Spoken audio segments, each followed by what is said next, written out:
with the society of the other. In the case of unoccupied habitable planets, however, the state's function ceases with the filing of a complete and definite survey at the Under Ministry for Emigration. The state, as a state, sponsors no colonies and makes no establishments except for the few staging bases which are maintained for the use of the Survey Corps. We have not yet found any need for the institution of an offensive service, analogous to a planetary army, nor do we expect to. War in space is possible only under extraordinary conditions, and we foresee no such contingency. All our colonization is carried out by private citizens who apply to Mr. Meade here for options on suitable unoccupied planets. Mr. Meade's function is to act as a consultant in these cases. He maintains a roster of surveyed human habitable planets, and either simply assigns the requested planet or recommends one to fit specified conditions. The cost of the option is sufficient to cover the administrative effort involved, together with sufficient profit to the government to finance further surveys. The individual holding the option is then referred to Emigration, which provides copies of a prospectus taken from the General Survey Report and advertises the option holder's asking prices on subdivisions. Again, there is a reasonable fee of a nature similar to ours, devoted to the same purposes. The state then ceases to have any voice in the projected colonization whatsoever. It is a totally private enterprise, a simple real estate operation, if you will, with the state acting only as an advertising agency and occasionally as the lessor of suitable transportation from Earth to the new planet.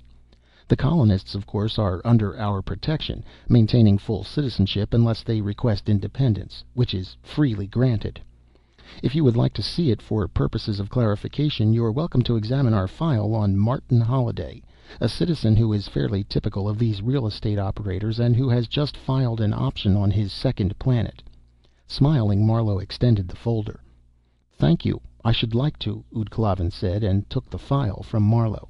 He leafed through it rapidly, pausing after asking Marlowe's leave to make notes on some of the information, and then handed it back. "Most interesting," Oudklavin observed. "However, if you'll enlighten me, this man, Martin Holliday, wouldn't there seem to be very little incentive for him, considering his age, even if there is the expectation of a high monetary return, particularly since his first attempt, while not a failure, was not an outstanding financial success?" Marlowe shrugged helplessly.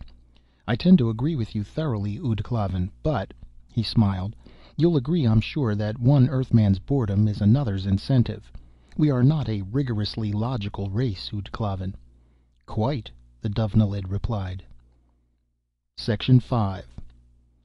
Marlowe stared at his irrevocable clock. His interphone light flickered, and he touched the switch absently. "Yes, Mary?" "Will there be anything else, Mr. Secretary?" "No, thank you, Mary. Good night." "Good night, sir." There was no appeal. The day was over, and he had to go home. He stared helplessly at his empty office, his mind automatically counting the pairs of departing footsteps that sounded momentarily as clerks and stenographers crossed the walk below his partly open window. Finally he rolled his chair back and pushed himself to his feet. Disconsolate, he moved irresolutely to the window and watched the people leave. Washington. Aging, crowded Washington, mazed by narrow streets, carrying the burden of the severe, unimaginative past on its grimy architecture, respired heavily under the sinking sun. The capital ought to be moved, he thought, as he'd thought every night at this time, nearer the heart of the Empire, out of this steamy bog, out of this warren. His heavy lips moved into an ironical comment on his own thoughts. No one was ever going to move the Empire's traditional seat. There was too much nostalgia concentrated here, along with the humidity. Some day, when the Union was contiguous with the entire galaxy, men would still call Washington, on old, out-of-the-way Earth, their capital. Man was not a rigorously logical race, as a race. The thought of going home broke out afresh, insidiously avoiding the barriers of bemusement which he had tried to erect, and he turned abruptly away from the window, moving decisively so as to be able to move at all. He yanked open a desk drawer and stuffed his jacket pockets with candy bars, ripping the film from one and chewing on its end while he put papers in his briefcase. Finally he could not delay any longer. Everyone else was out of the building, and the robots were taking over. Metal treads spun along the corridors bearing brooms, and the robot switchboards guarded the communications of the Ministry. soon the char robots would be bustling into this very office. He sighed and walked slowly out, down the empty halls where no human eye could see him waddling. He stepped into his car, and as he opened the door, the automatic recording said, "Home, please," in his own voice. The car waited until he was settled and then accelerated gently, pointing for his apartment. The recording had been an unavoidable but vicious measure of his own. He'd had to resort to it, for the temptation to drive to a terminal, to an airport or rocket field or railroad station, anywhere, had become excruciating. The car stopped for a pedestrian light, and a sports model bounced jauntily to a stop beside it. The driver cocked an eyebrow at Marlowe and chuckled. "Say, Fatso, which one of you's the Buick?" Then the light changed, the car spurted away, and left Marlowe cringing. He would not get an official car and protect himself with its license number. He would not be a coward. He would not. His fingers shaking, he tore the film from another candy bar. Marlowe huddled in his chair, the notebook clamped on one broad thigh by his heavy hand, his lips mumbling nervously while his pencil point checked off meter. "Dwell in aching discontent," he muttered. "No, not that." He stared down at the floor, his eyes distant.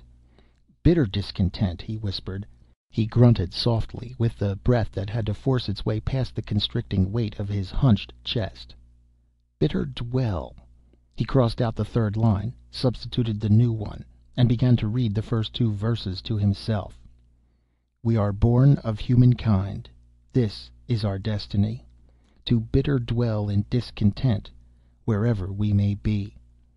To strangle with the burden of that which heals us on.